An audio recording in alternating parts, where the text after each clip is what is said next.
অবিশ্বাস্য, অকল্পনীয়, একেবারে অভাবনীয়। তাই তো হুইল চেয়ার থেকে উঠে দাঁড়িয়ে গেছেন রাহুল দ্রাবিড়। কেননা মাঠে যে 14 বছর বয়সী একটা ছেলে সেঞ্চুরি হাঁকিয়ে দিয়েছেন আইপিএল এর মতো বড় মঞ্চে। হ্যাঁ দর্শক, 14 বছরের একটা ছেলে সেঞ্চুরি হাঁকিয়ে দিয়েছে আইপিএল এর মতো বড় মঞ্চে। উল্লেখ্য, প্রথমে ব্যাটিং করতে নেমে নির্ধারিত 20 ওভারে 4 উইকেট হারিয়ে 209 রানের বিশাল লক্ষ্য দাঁড় করিয়েছিল গুজরাট টাইটান্স। দলের হয়ে সর্বোচ্চ 50 বলে 84 রান আসে শুভমান গিলের ব্যাট থেকে, আর দ্বিতীয় সর্বোচ্চ 26 বলে 50 রান করেন জস বাটলার। তবে তাদের এই রানকে রীতিমতো মামুলি বানিয়ে দিল রাজস্থান রয়্যালসের ব্যাটসম্যান বৈভব সূর্যবংশী।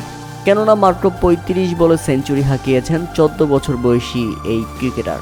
14 বছর, বারবার বলছি কারণ তার বয়সটা 14, আর এই 14 বছরের মধ্যেই তিনি আইপিএলে যা করলেন সেটা দেখে অনেকেই স্তব্ধ মেরে গেছে। অনেকেই তো বিশ্বাসই করতে পারছেন না। আইপিএলে যখন দল পেয়েছিলেন সূর্যবংশী, তখন তার বয়স ছিল মাত্র 13 বছর। সবচেয়ে কম বয়সে আইপিএলে দল পাওয়ার রেকর্ড গড়ে ফেলেছিলেন তিনি।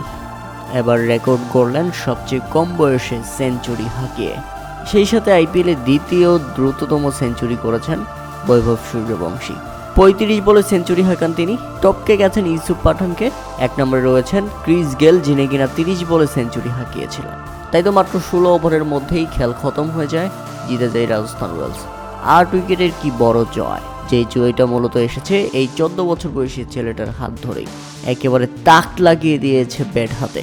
11টি ছক্কা, 7টি চার, যা ছিল এক কথায় দৃষ্টিনন্দন।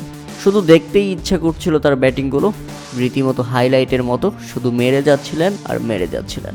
প্রিয় দর্শক, একটা কথা চিন্তা করুন তো, আপনি আমি 14 বছর বয়সে আসলে কি করেছি?